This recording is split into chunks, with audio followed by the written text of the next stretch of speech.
Yo, what's up, everybody? Jason Kelce. Should we be concerned about the elbow?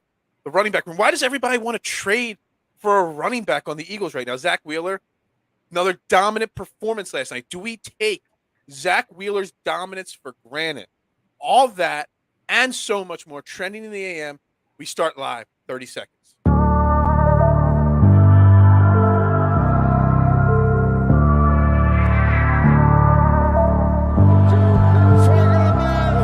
Gets around in front. And Philadelphia has it.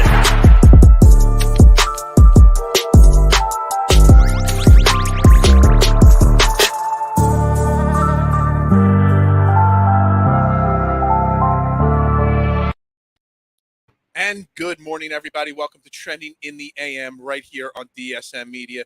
We're live, as always, Facebook, Twitter, Twitch, YouTube. If you know the drill, retweet, share, follow on all social media platforms. And if you want to get involved in the show, just make sure you head to the YouTube page, hit like, hit subscribe, and get your comments and thoughts and concerns. Why is Hunt in the background? We are going to start with the Eagles today, okay? We got Eagles to talk about. We got Phillies to talk about. Lots to get into. But like I said, make sure you hit the like and subscribe button. Good morning, Jason. How you doing today? Doing great, man. Ready to rock and roll. Are you sure about that? I know you're tired. I'm tired. It's been a long week for us tellers. The week's only into the third day, and we are both just like dying of exhaustion already. It's the heat, dude. This heat is it wears you down, man. It really does wear even when you work in an air conditioned environment, when you're in retail. I mean, especially you're around that pizza oven. I can't imagine the sweat that you probably. The problem with the pizza oven isn't the heat necessarily; it's the fact that where the pizza oven is, there's no air circulation in that spot because it's kind of like a cornered off section of the pizza shop. So it kind of just sits there. And then Monday, when we had those 120 pizzas, I was running both ovens. And when you run both ovens, I mean, oh my God, it's just nonstop heat. I mean, it's two ovens at 500 degrees. It's awful. Yeah, the sweat does drip down the beard. Absolutely. Until he has to shave it, which still hasn't happened because we need to get to 1,000 subscribers. Let's go. No. That was a 1 week goal. Oh, listen, if DSM gets to 1,000, we're making you shave your beard. You're gonna have to. We're gonna all vote. We're gonna have a vote. Yeah, absolutely. Anyway, so to answer George's first question, why is Hunt in the background? That's part 2 of the Eagles. So we got 2 Eagles topics I want to get into today. Then we'll get into the Phillies, Zach Wheeler, maybe a little Keith Hernandez. Do you need to move again? Only a few people will understand that reference. Jason Kelce is the topic I want to start with on Eagles. Yesterday, coming out of training camp, kind of surprised me. Kind of just came out of nowhere. Jason Kelce had a little procedure done to clear out his elbow. Recovery process is about 4 weeks. If things go wrong, it could go up to 8 weeks.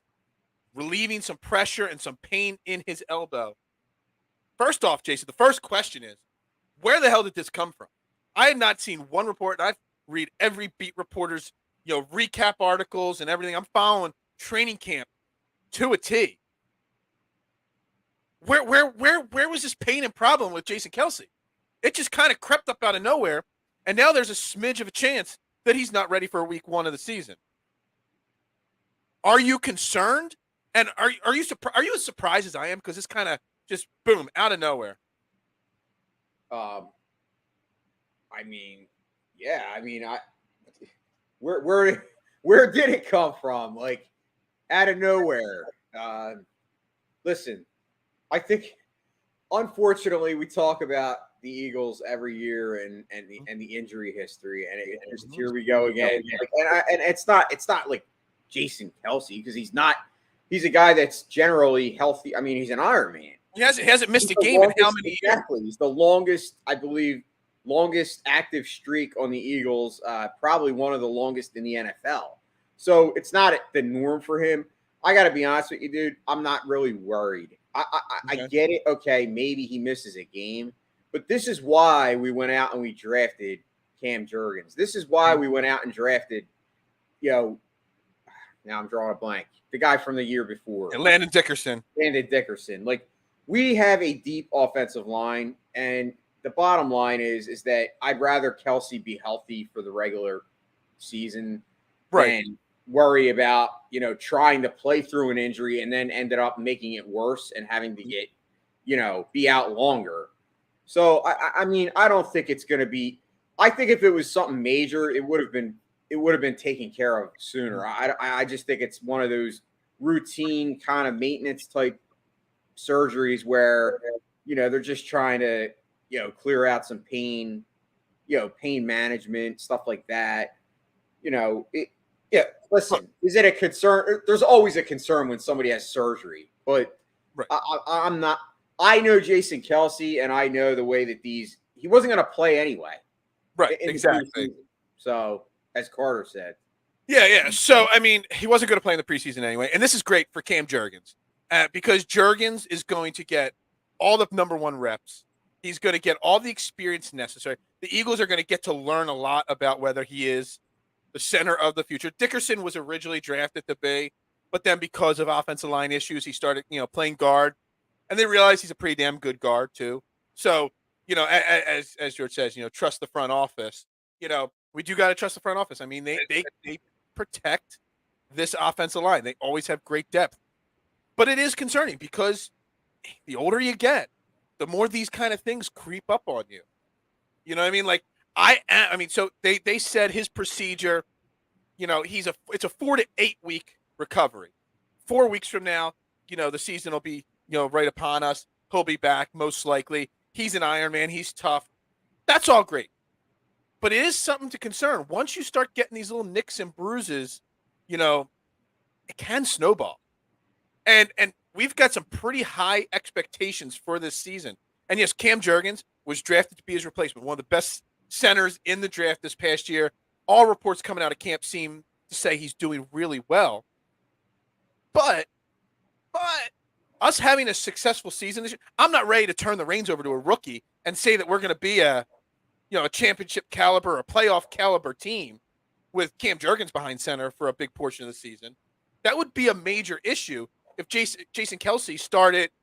I'm not going to push it to the full Jason Peters level, but started missing games and plays regularly like Jason Peters used to miss. Center is a very important position, especially with a young quarterback, a questionable quarterback, if you want to say it. It concerns me that Kelce is already starting to be banged up at this point in the part of training camp. And I don't know about you, but I don't want to see week one Cam Jurgens as the starting center. I'm confident that Kelce will tough it out, whatever you want to say. But it's a serious concern on my mind that we could lose Jason Kelce for the start of the season. Oh, don't you worry about that, Aaron. We are going to get to that. You just got to stick it out till later in the show. But we are going to talk about you missed my intro. I made a kick. He needs somebody to help him move. But, not many people will understand that. Yeah, Jurgens, Dickerson, Sayamalo all could start on centers. Yeah, we all knew that we had to draft the center anyway. Yeah, absolutely. Absolutely agree. So Jason, am I valid to have these concerns and be worried? I mean, I'm on the opposite side of the spectrum as you. I'm not really worried, and I'm not concerned. And to your point, at least we have a center to back up if he can't play. I mean, imagine if this happened and we hadn't drafted a center and we had to go out and look at swing over there. Well, yeah, it would just cause a lot of friction in the rest of the line. At least we have a backup plan. And I mean, I got to be honest with you. I didn't expect Kelce to be back this year anyway because I thought he would retire. I really did believe he was retiring. And sooner or later, it's like you come to a point where you're like, okay, well, I mean, honestly, Jason Kelce is probably one of the most important players on this team. But it's not necessarily just what he does on the field. It's his leadership. You're not going to lose that leadership. Like him being hurt, if he's going to miss a game, he'll still be on the sideline. Like to me, the guy does so much more for this team than just the actual playing and his ability on the field.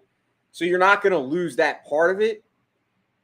I don't think it's not like this is an ACL or something where he tore his knee, and you're like, You oh could my put God. a brace on that. He could have probably had a brace on that elbow and played through the pain the entire season, knowing the way he toughs it out. But this is the key thing here. This is what depth is for. Exactly. Yes, I talk about trading Andre Dillard for Jesse Bates, an elite player at a position of need. But this is why, big picture, I always talk about drafting the trenches, the line, offense and defense, having quality backups, because we've got one of the best offensive lines in football. But every one of our backups would probably start on another team. Dillard would probably be starting on other teams. Sayamalu or Driscoll, whoever ends up being the backup guard, starting on other teams. Cam Jurgens probably could start his rookie year on other teams. That's why having this offensive line depth, big picture, is so important, because it's plug and play. One goes down, you plug the next guy right back in there. And people want the sexy picks. People want the wide receivers, the quarterbacks, the running backs, which we're going to get into in a second, the linebacker. They want those guys. But offensive line, defensive line depth is so important, to be able to next man up mentality and not miss a beat. It's so important. Let's face it. If you draft, generally teams that draft offensive linemen in the first or second round, those guys are starting. Like almost on the normal. Like, I mean, unless the team is drafting a replacement like the Eagles did, those guys would generally be plugged in to start. Like, and yes, there's going to be a growth period for any offensive lineman. Like, offensive linemen 90% of the time don't just come in and like dominate, unless you're the third pick in the draft and one of these generational type offensive linemen. But there's always a growing period. But usually, guys that are drafted that high are very good at what they do, whether it's run blocking, pass blocking, whatever your scheme is, and whatever the team drafted you for. That's, usually you're pretty decent at that by the time that the season rolls along. I believe, I have to believe that the Eagles, did their homework on Cam Jurgens, and this is a guy that, yes, he's a rookie, and you might say, oh, I'm concerned to have the guy play. But if there's anybody that I believe would have Cam Jurgens ready, it's Jason Kelce. Because I thought you were going to go a different direction, but okay. Well, because Jason Kelce has already said that Cam Jurgens reminds him of him.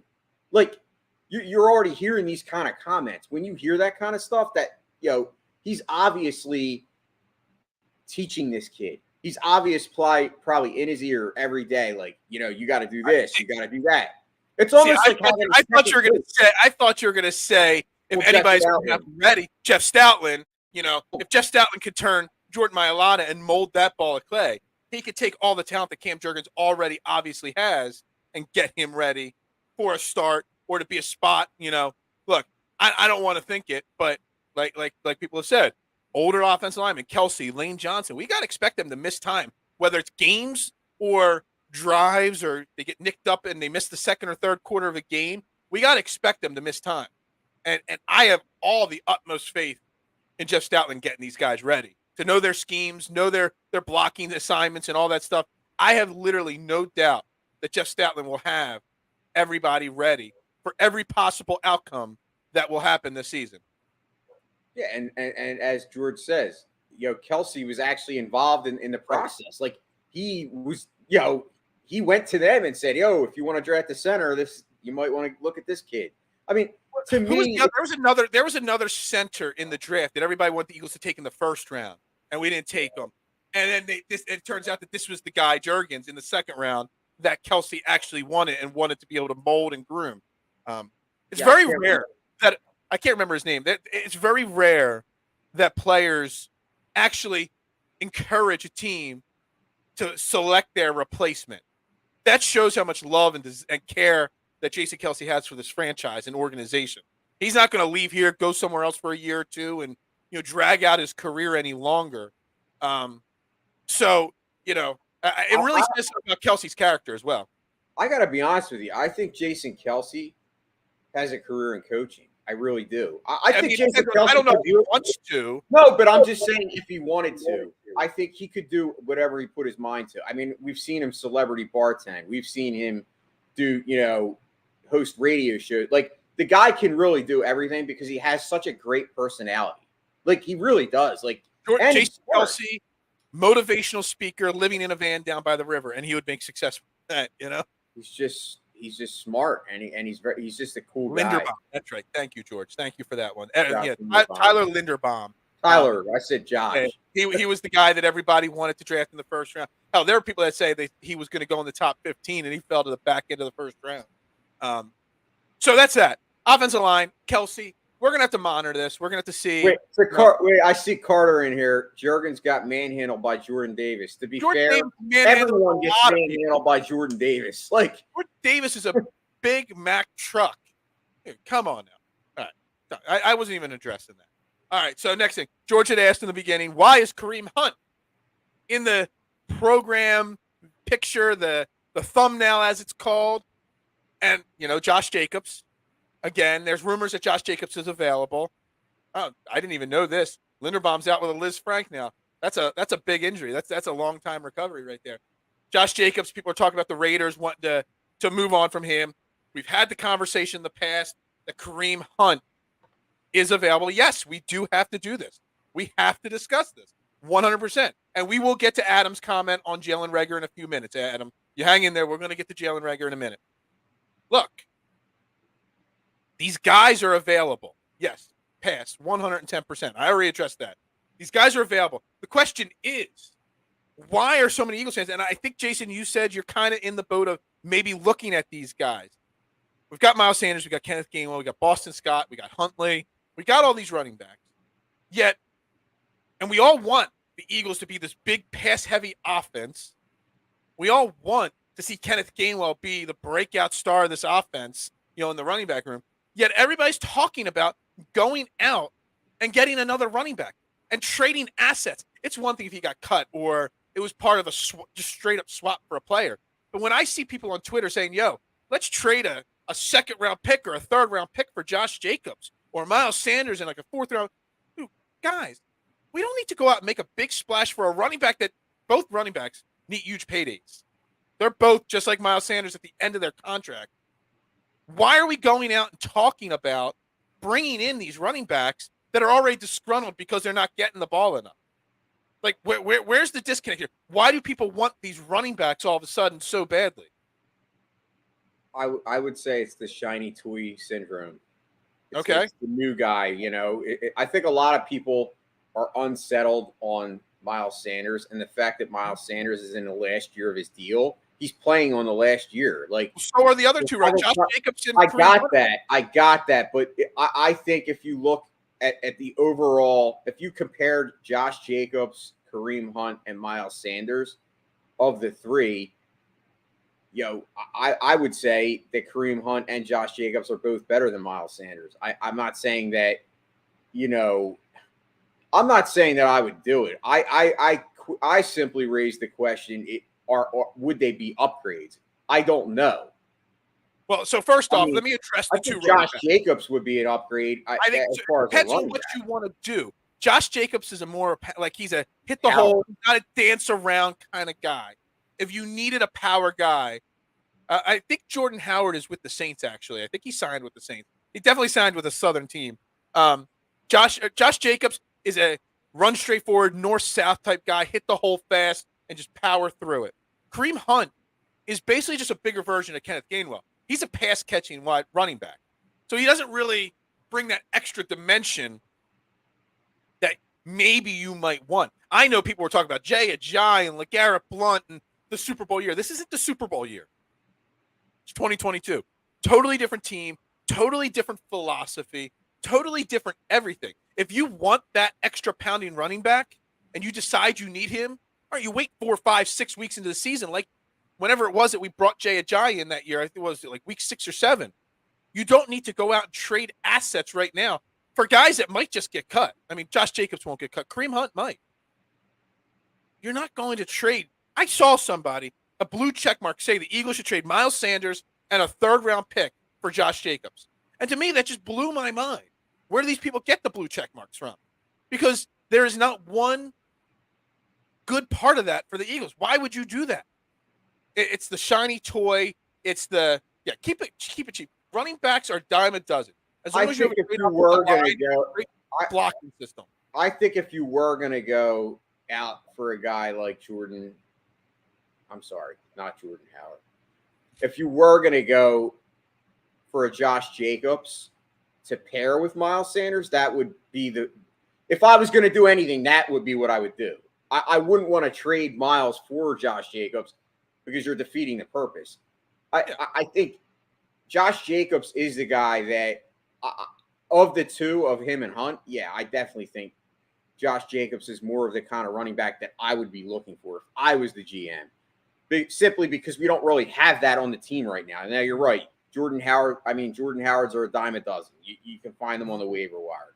I firmly believe that, and I agree. If you're looking at the money thing, and the fact that they want big paydays, I guess just people are. I mean, listen, why are people wanting any other player? It's just because. Yeah, I mean, the question really comes down to what's wrong with Miles. Like, if you're looking at Hunt, Jacobs, and Sanders, they're all basically they all do things a little differently, but they're all basically at the same point in career. Why not just roll with Miles Sanders? Miles Sanders, all reports, is having a very good camp, and I think the second half of his thing there, I'm my mouse is circling it, but I guess you can't see that on the screen. He is motivated.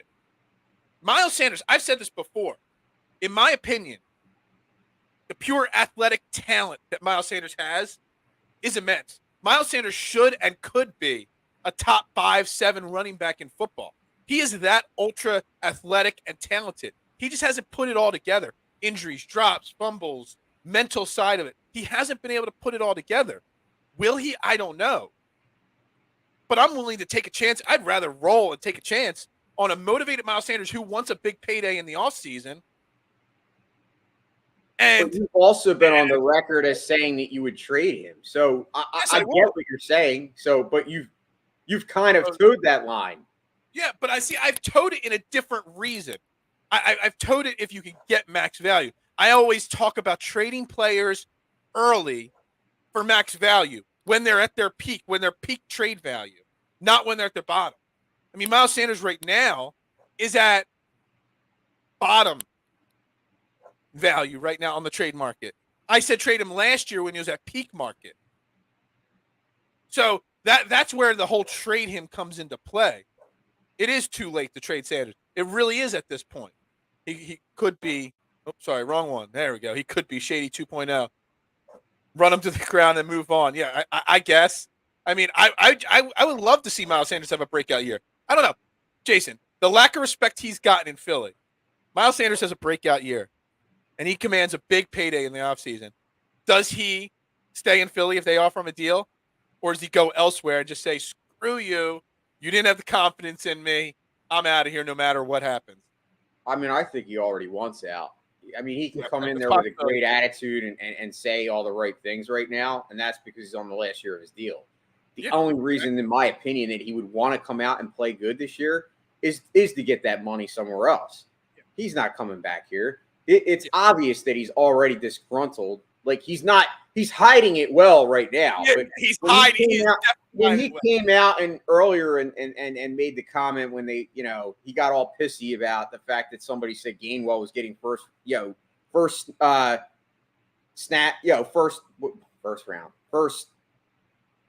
I can't think. Jesus, what is going on today? Man, nobody even triggered you, and you're already losing control. No, it's just because I couldn't think of the right word. But when he was on the first team, or Kenneth Gainwell was getting, all the snaps, and he came out and got snippy with that reporter.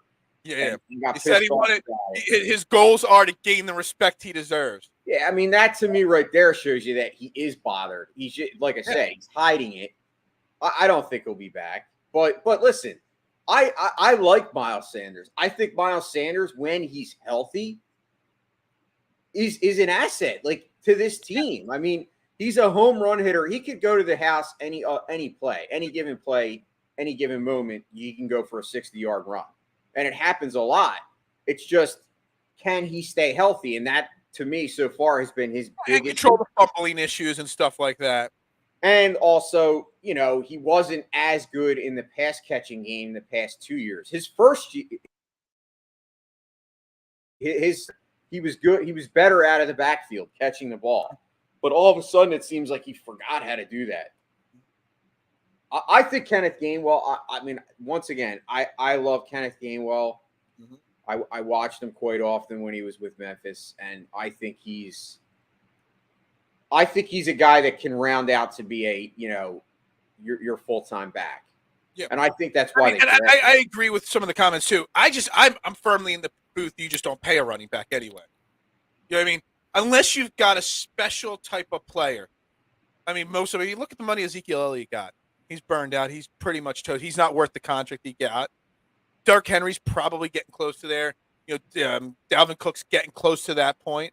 There's very few backs that I would consider giving a big contract to.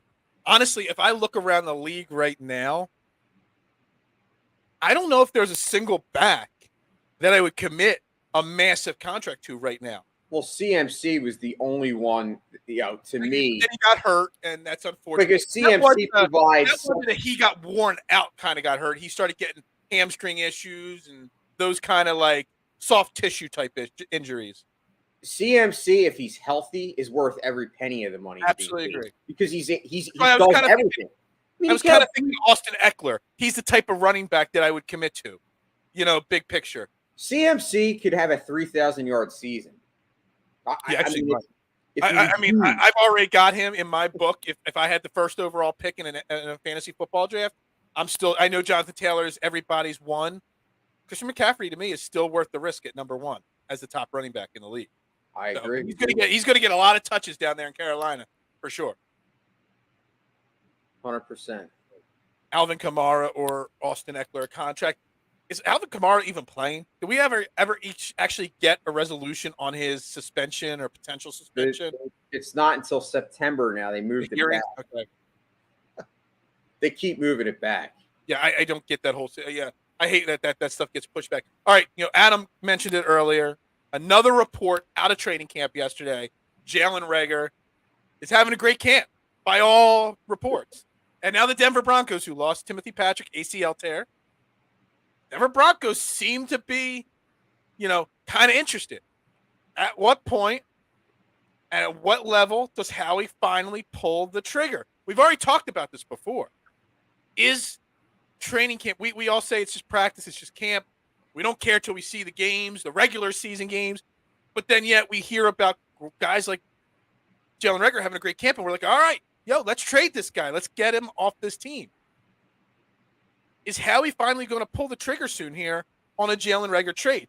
And at what point does I bet you, I guarantee, Jason, that Baltimore or Denver, somebody's already called and said, Howie, we'll give you a 6th-round pick for Jalen Reagor.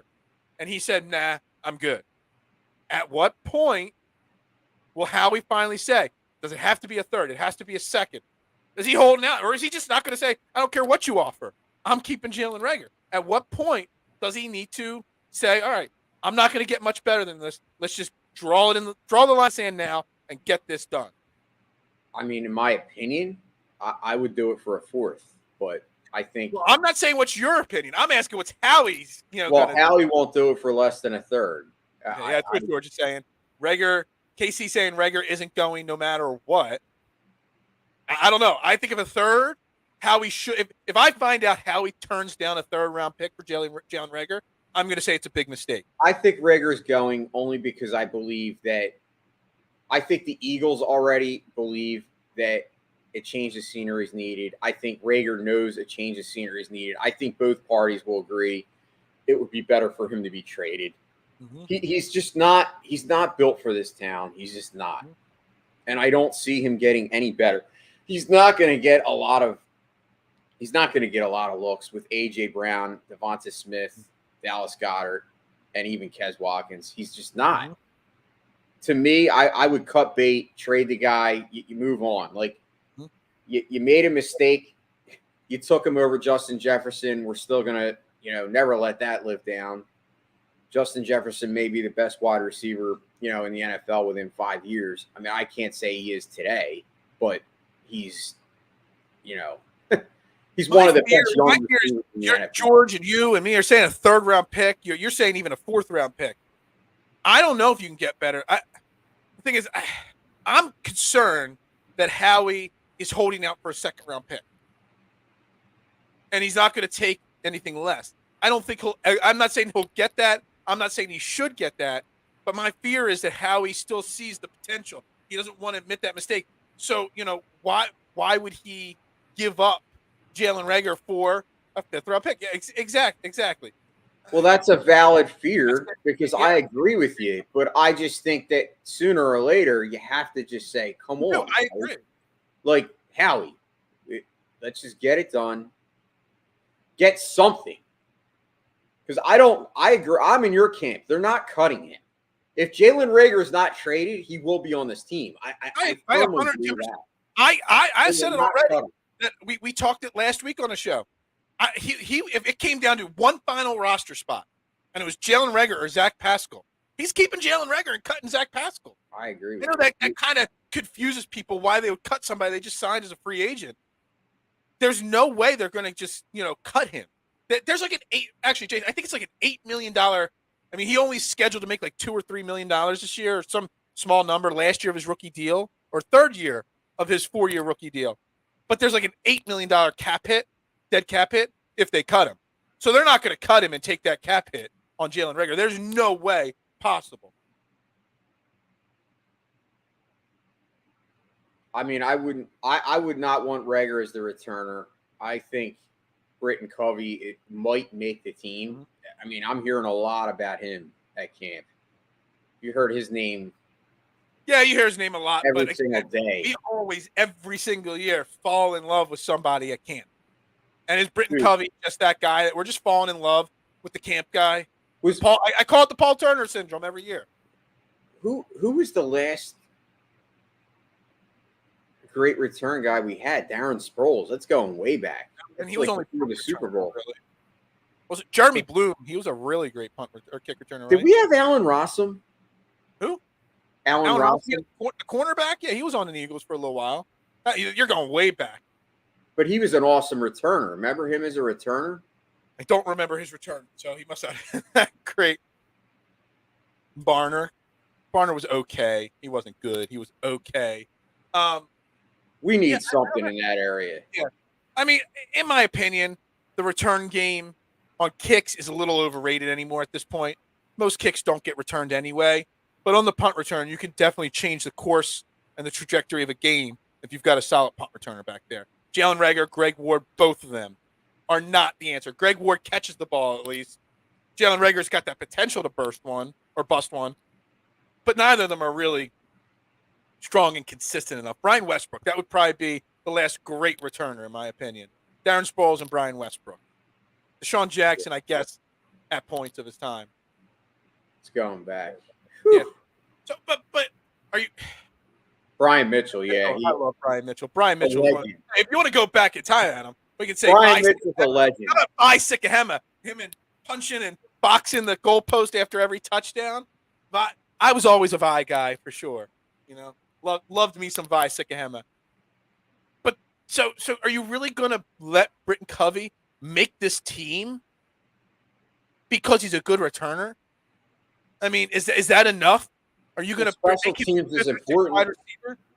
Special teams is important. I mean, I think you could keep 6 wide receivers. They never do. Yeah. Doesn't mean they can't.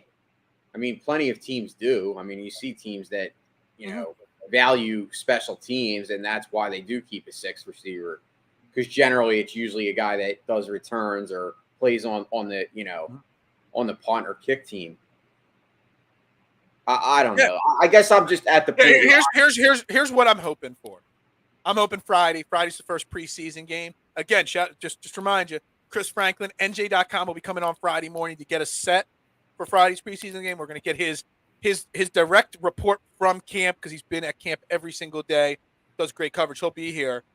I'm hoping that preseason game, Jalen Reagor is one of the guys that gets featured a lot early and has 1 or 2 big highlight type catches or shows that he's making improvements in his game, and that's enough.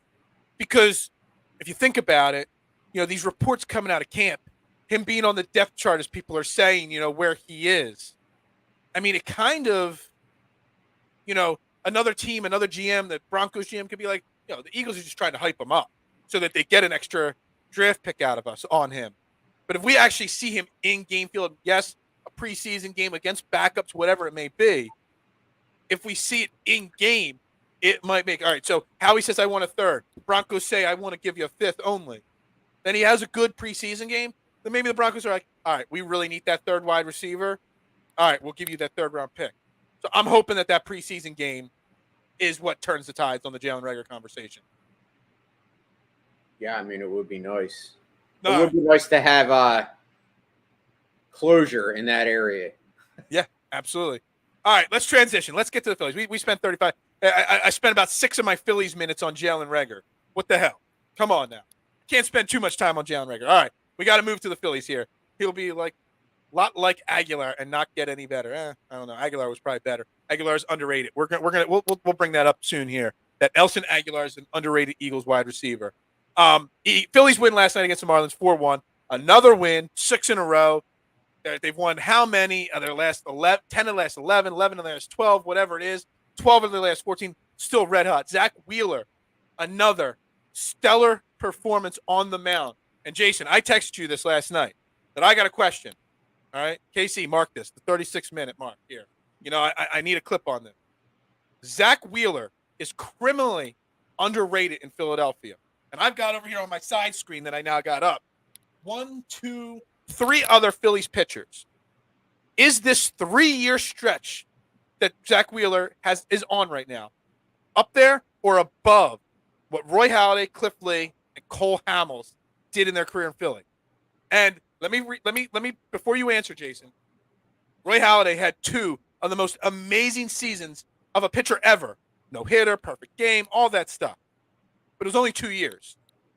Cliff Lee had 2 or 3 good years in a row, but not to this level. Cole Hamels was never able to put 3 straight seasons together of this level. What Zach Wheeler is doing right now is underappreciated. You don't normally see a pitcher have 3 years of this high-level performance. And I think we take for granted how good Zach Wheeler, and not how good, how great Zach Wheeler really is. So, to answer the question, no, I can't put him above Roy Halladay, regardless of the fact that Roy never had the 3rd year. Roy's dominance was unrivaled at his time. I mean, the guy had 250 innings. Yeah, I agree. Zach Wheeler is having a very impressive stretch. I will give him that. I agree. He is underrated, but I am not going to put him above Roy Halladay. Okay.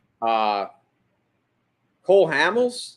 I mean, Cole Hamels won a World Series. So He did. I don't think you can make that comment about a player that hasn't even made a playoff game yet, hasn't even started a playoff game.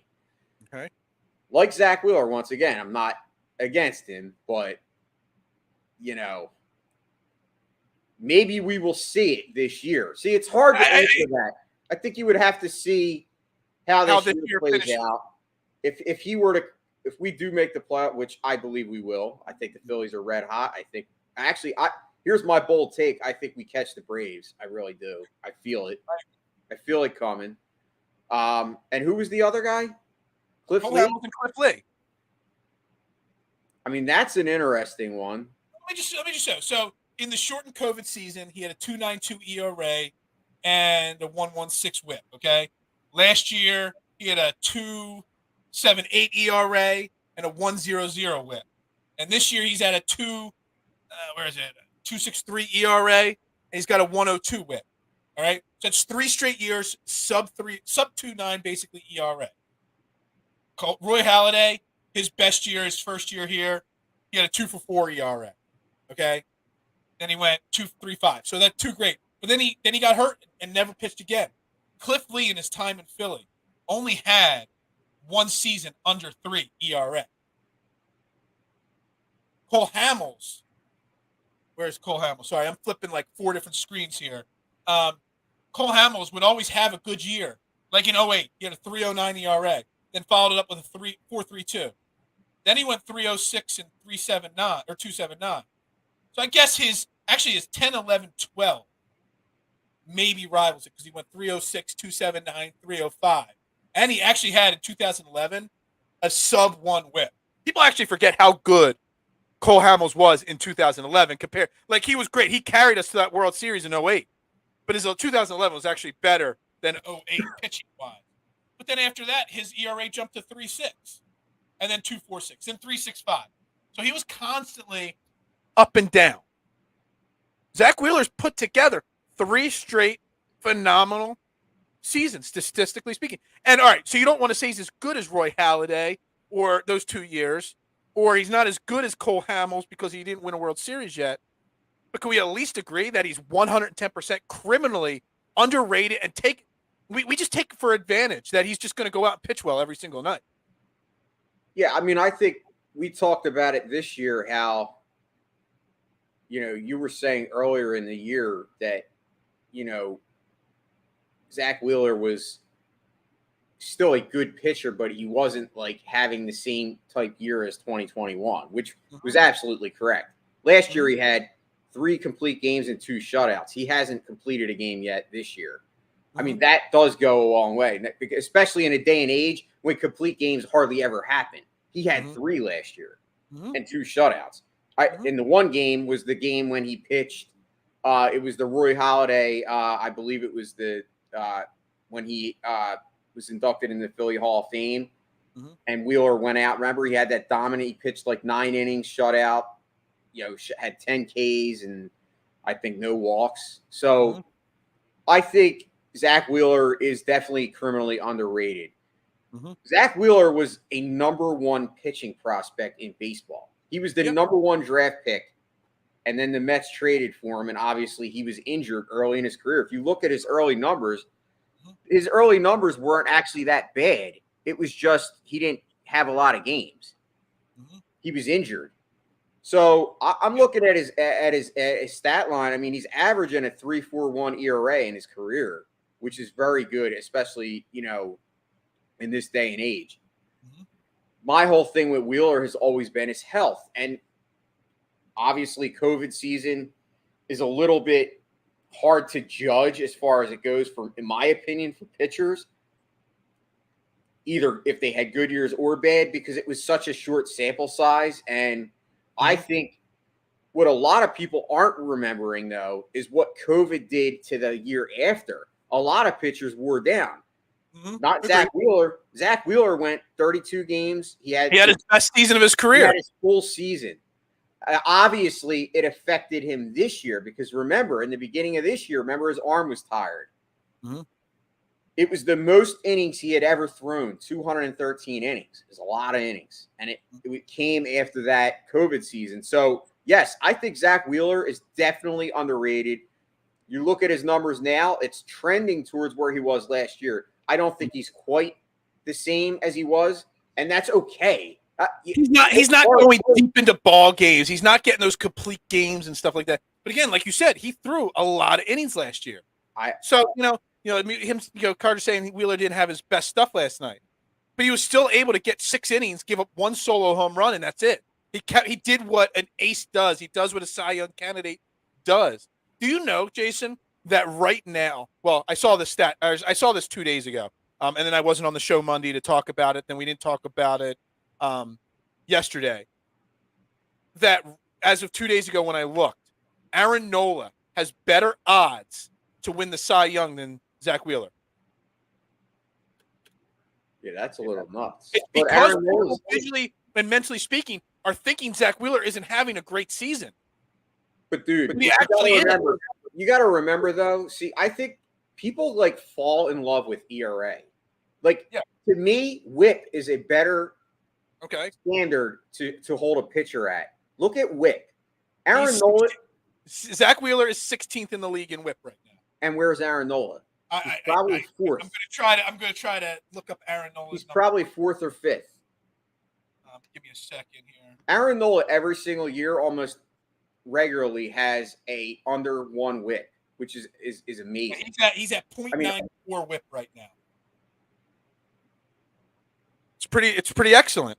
I'm just saying. I think, like I said, Zach Wheeler is, dude. They're 1-1 to me. I always say that Zach Wheeler is the ace, but Aaron Nola has proved me wrong. Listen, I've been in an Aaron Nola debate on a podcast. I mean, that he was not an ace, I was told, and I had to argue that he was.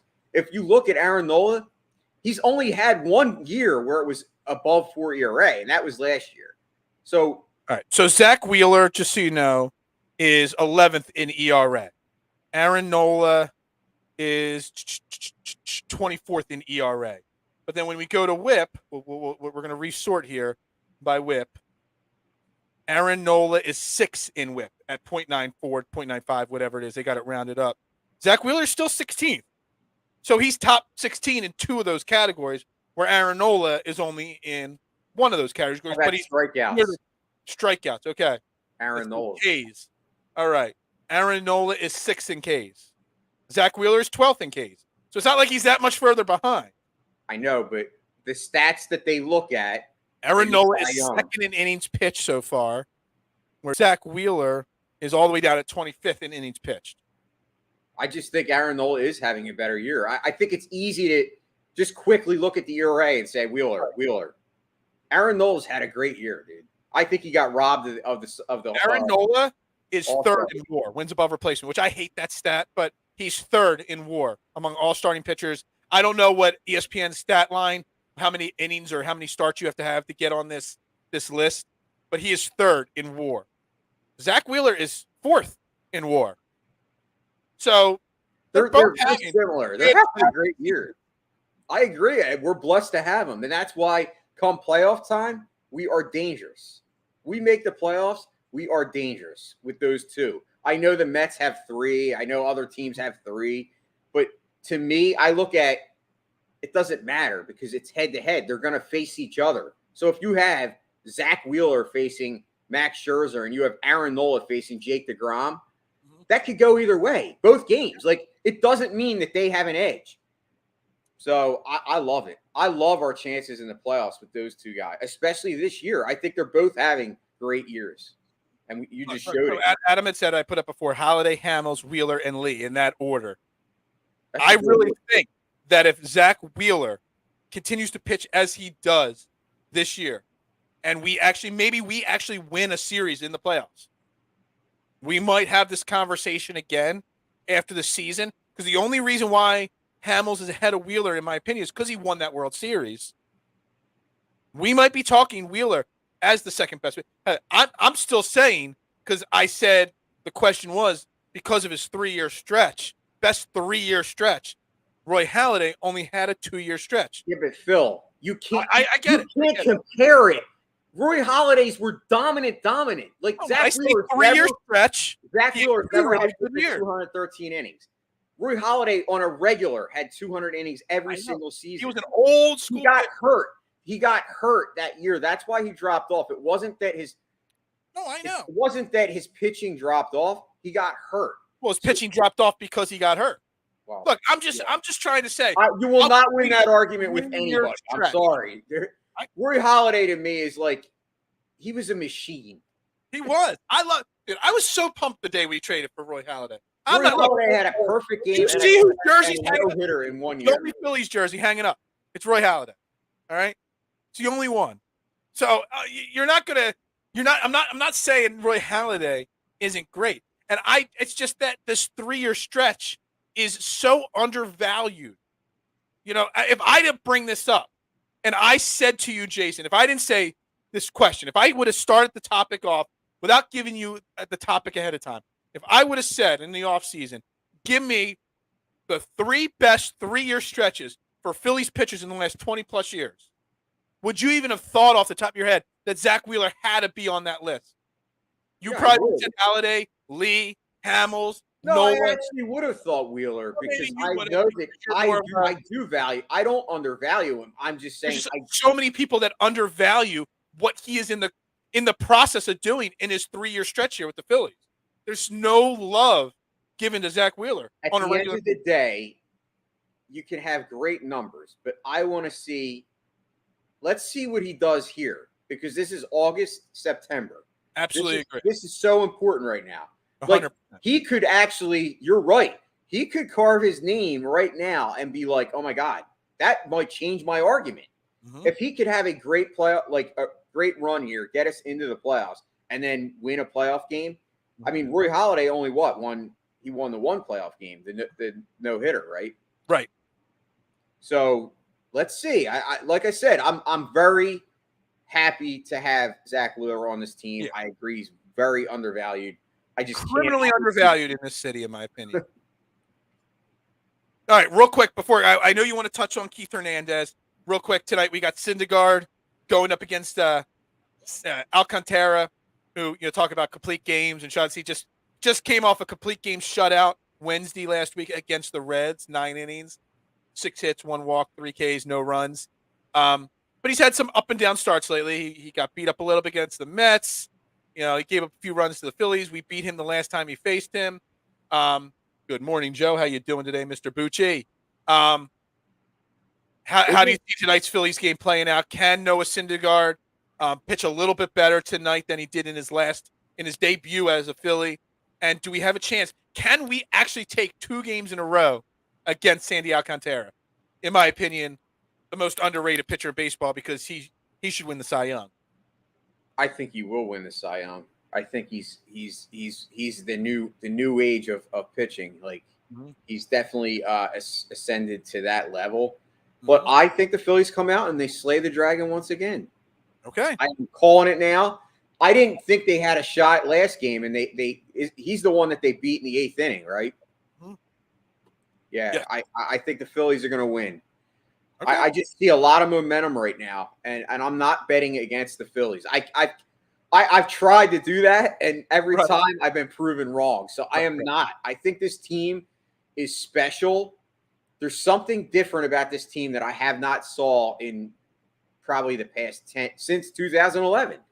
I see a team that actually believes that they can win any single ball game, and that attitude in itself is paying huge dividends, because I don't think the Phillies are necessarily on paper the best team in the league. I don't even think they're in the top half. I think the Phillies, what they do good is that right now they're playing with a swagger. They have guys that are firing on all cylinders. We've talked about the streaky hitters. They're all of a sudden starting to put it together, where there's a couple guys at the same time on good streaks. JT Realmuto, Rhys Hoskins, Alec Boone, another hit last night, and great play in the field. Which, by the way, did you hear T-Mac call out? He called what's his name out? I don't know. I didn't hear Keith it. Hernandez. He called Keith Hernandez out. Real quick, when do we expect Bryce back, Joe? I expect him back September 1st. That's my goal, to get him back September 1st. That might be a little bold. It's a couple weeks away. I'm hoping for September 1st. I'm a little concerned on that, because yesterday they had said they stopped him from his throwing program. Okay. Now, I don't know if that was like, I don't know if they were like trying to get him ready to play the field, and now they're just saying, okay, he's just going to be a DH. But anytime you hear somebody's program was stopped, that kind of concerns me, because everything's been positive about Harper, and now you hear that. So I'm a little nervous, but we'll see how that goes. I think we need Bryce Harper if we're going to win in the playoffs. So report. So calling out Keith Hernandez just said on Mets broadcast, he asked SNY not to make him call Phillies games because he doesn't like watching them play. As far as fundamentally and defensively, the Phillies have always been just not up to it. All right, first we got to talk about Pete Rose. Then we got to talk about this guy. Then we got to talk about that guy. Talk about Kurt Schilling actually sounds normal all of a sudden. Keith Hernandez says he doesn't want to call Phillies games. Hold on. Where are the Phillies, Jason? In errors committed this year? Second lowest amount of errors. So I don't know what the frick Keith Hernandez, who, mind you, had some of the best guest appearances in the history of Seinfeld. The moving situation, being best friends with Jerry, and, the spit that ricocheted but it was really Roger McDowell that spit on Newman. Look, some great episodes on Seinfeld. But I think that loogie, that major loogie that was spit by Roger McDowell in that episode might have done some brain damage to Keith Hernandez, because Keith Hernandez is completely lost here. What the hell is wrong with Keith Hernandez, Jason? I don't know. I think it's the coke. I think he did too much coke back in the day. I mean, what other excuse is there? Listen. I know it's fun. It's all in fun because I know it creates a lot of animosity, and now you got Phillies fans going. Now you really hate Keith Hernandez in the comments. I mean, but think about it. Like the statement that he makes. Like, first of all, you're a broadcaster. That's your job. Okay. To come out and like with this holier than thou attitude, like as if the Mets have been just lighting down the doors lately. Let's not forget that the Mets have been pretty much a bad team for what, the past 5 years? 2015 was what, their last year? I think they made the playoffs. So let's not come out here and just, I don't know if I spelled his name right or not, but I'm just going to make it big and bold right there. Where's Aaron at when you need him? I know. Aaron, is his name spelled right? Because I don't even know if his name is spelled right there. Oh, man. Look, I know what he's doing. He's trying to rile it up. It's kind of an old school form of clickbait media to an extent. We have, I just closed out the Phillies schedule, 2 of our next 3 series against the Mets. So he's trying to build up the rivalry there a little bit. Which you don't ever need to build up a rivalry amongst the Phillies Mets. It's just natural hatred there to begin with. But seriously, like, I really want to know if he legitimately did go to his bosses and say, I don't want to, I don't want to call these games, because it just makes no sense. Yeah, he's a major loser. The magic loogie, back, left, right, took a 90-degree angle, then went backwards. Exactly. Freddie, I'm glad you understand my love of those episodes right there. I'm glad someone does. I'm glad. But it's all to rile up the fans, maybe make these next 2 series seem even more meaningful. Look, you said it on Monday. I agree. They're not catching the Mets in the standings. It's just very unlikely. But I'll end it with this. Comments like this, or what this guy said, maybe just gives the Phillies a little bit more motivation. What are we, 10 back of the Mets? We got 6 games against the Mets. What if we go 5-1 against the Mets? I know it's not likely, but what if we do? Then all of a sudden the Mets start questioning themselves. And the Mets have collapsed because of Phillies' pressure before. Didn't we erase a 7-game deficit in 14 in like days? 30 minutes? Yeah. I think it was like against the Mets? Wasn't that in Mets? Yeah. I'm not sure. I forget. I might have to go back in my memory bank and I'm not sure. remember. Was that in like 1875 or something like that? No. Oh, no. Okay. Look, it would be pretty crazy if a statement like what Keith Hernandez made helped us in these little 6 games that we got coming up. All of a sudden, what if? There's no team hotter in baseball than the Phillies right now. What if? All of a sudden, a 10-game division lead becomes 5. Then all of a sudden, you're like, damn. Maybe we can catch the Mets. Crazier things have happened. It makes you wonder. Crazier things have motivated a team.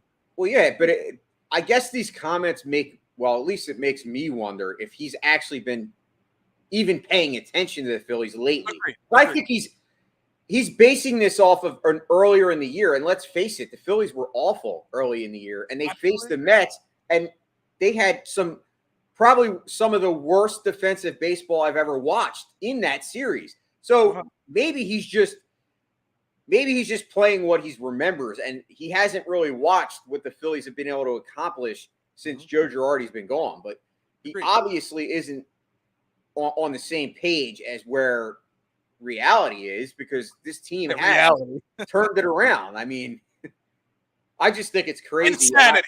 He's literally insane. I think it's Coke. Big Ed. This is just allergies when I do it, but when Keith Hernandez does it, yeah, it might be something else. Big Ed. Yeah, he's going by what people told him. Exactly. All right, I think we're gonna wrap this show up right there for the day. Trending in the AM right here on DSME. We'll be back tomorrow. Me and Dylan tomorrow morning. Me and Jason with Chris Franklin on Friday. Dude, this week is in full gear. We got lots going on here. So make sure you hit like and subscribe if you're watching on replay on YouTube. Follow, share on all the other social media platforms. I greatly appreciate it. Hey, we'll be back again for Jason Voorhees. Make sure you shoot him a follow at Mustang3651. I am Phil Stifle at Beard and Knowledge. We'll be back tomorrow. Yo, ring the bell. Go Birds, etc., etc. Yo, thanks a lot for tuning in, guys. Go Phillies.